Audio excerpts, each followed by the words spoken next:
God knew that Moses was going to blow it in the wilderness, and he still chose Moses. He knew that David had many issues,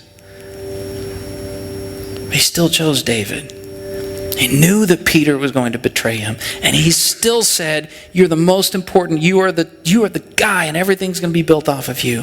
So if he can do that for Peter, what in the world makes you think that anything that you have, since you feel, okay, I feel like God's called me to be this kind of person. God's called me out of this lifestyle. God's called me to be this kind of father, this kind of co-worker, this kind of... And then you find yourself in a spot and you think, dude, I blew it. I missed it. If God would restore Peter after he denied Christ, what makes you think that he can't still use you? Or that he has changed what he wants out of your life because you failed? Welcome to the club. There's no perfect people allowed in here. It's people who have failed and who have seen it and who have turned and gotten back up. See, Judas betrayed Jesus too. But Judas became overwhelmed with guilt and went out that night and killed himself.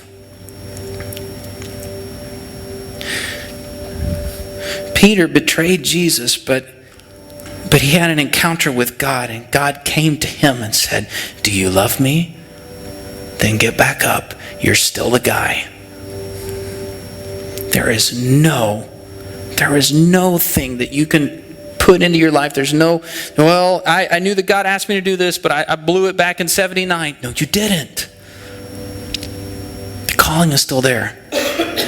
So don't disqualify yourself. If you can still hear his voice and say, God, I'm sorry. Please forgive me. You are still on the team, man. Don't quit.